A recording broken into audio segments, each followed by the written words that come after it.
వెంకటేశ్వర గారు మరో అంశం అంటే ఒక తావూస్ పర్యటన తర్వాత తెలంగాణ సీఎం రేవంత్ రెడ్డి అలాగే మంత్రి శ్రీధర్ బాబు కూడా అంటే కొత్త పెట్టుబడులే ఆకర్షణగా ఈ మధ్యకాలంలో 1,60,000 కోట్ల రూపాయల పెట్టుబడులు తీసుకొచ్చారని చెప్తున్నారు. నిన్న బయో ఏషియా 2025 సదస్సులో కూడా ముఖ్యమంత్రి రేవంత్ రెడ్డి దాదాపు 5 లక్షల కొత్త కొలువులు రాబోతున్నాయనే విధంగా ఆయన వ్యాఖ్యానించారు. హైదరాబాద్ కేంద్రంగా పనిచేస్తున్న ఫార్మా, లైఫ్ సైన్స్, బయోటెక్ కంపెనీలకు స్వర్గధామం అనే విధంగా ఆయన వ్యాఖ్యానించారు. మొత్తానికి అంటే ప్రైవేటు సెక్టార్లో కొత్త కొలువులు అవ్వచ్చు, లేకపోతే ఉపాధి కావచ్చు, హైదరాబాద్ ఒక స్వర్గధామం అనే విధంగా రేవంత్ రెడ్డి వ్యాఖ్యానించారు. ఏ విధంగా చూడొచ్చు అంటారు? హైదరాబాద్ ముఖ్యంగా ఐటీ రంగానికి, అదేవిధంగా ఫార్మా రంగానికి ఒక హబ్గా ఉందనేటువంటిది అందరికీ తెలిసిందే. ఈ రెండు హబ్గా ఏర్పడటానికి హైదరాబాద్ లో ఉన్నటువంటి అపారమైనటువంటి భూ వనరులు, ముఖ్యంగా భూమి అందుబాటులో ఉండటం, వాతావరణం, ఈ భూమిని వాతావరణాన్ని వినియోగించుకొని పెట్టుబడులను ఆకర్షించడానికి గతంలో ప్రభుత్వాలు చేసినటువంటి కృషి, ఇవన్నీ కూడా హైదరాబాద్కి ఒక ప్రత్యేక స్థానాన్ని ఏర్పాటు చేశాయి.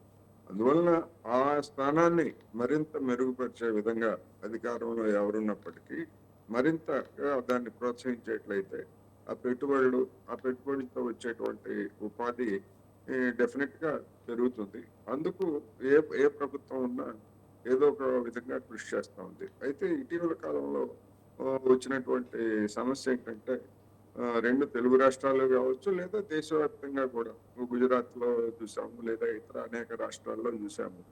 ఈ పెట్టుబడుల ఆకర్షణ పేరుతోటి ప్రత్యేకమైనటువంటి సదస్సులు లేకపోతే సమ్మేళనాలు నిర్వహించడం, అదేవిధంగా దవోస్ ప్రపంచ పెట్టుబడిదారుల ఆర్థిక వేదికగా ఉన్నటువంటి దవోస్కి వెళ్ళి అక్కడ ఏవో కొన్ని అవగాహన ఒప్పందాలు కుదుర్చుకున్నామని, ఇటువంటివన్నీ కూడా ఒక ప్రచార ఆర్భాటం అనేటువంటిది విపరీతంగా పెరిగిపోయింది రెండు తెలుగు రాష్ట్రాల్లో, అదేవిధంగా మిగిలినటువంటి రాష్ట్రాల్లో కూడా.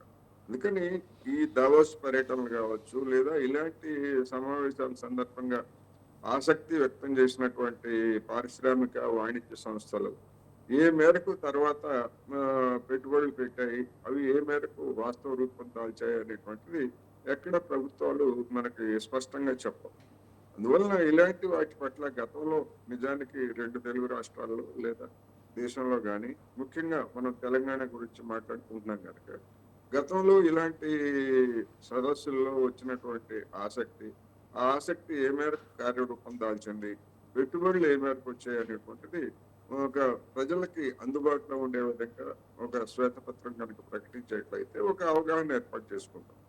అలా కాకుండా ప్రచార ఆర్పాటం కోసం ముఖ్యమంత్రి చెప్పినా, లేకపోతే ఆ ముఖ్యమంత్రి చెప్పినటువంటి దాన్ని టీఆర్ఎస్ లేదా బీజేపీ నాయకులు తప్పుబట్టి ఖండించినా కానీ, ఇవన్నీ కూడా ఏంటంటే అనవసరమైనటువంటి చర్చ, రచ్చకు దారి తీసేటువంటి అవకాశం.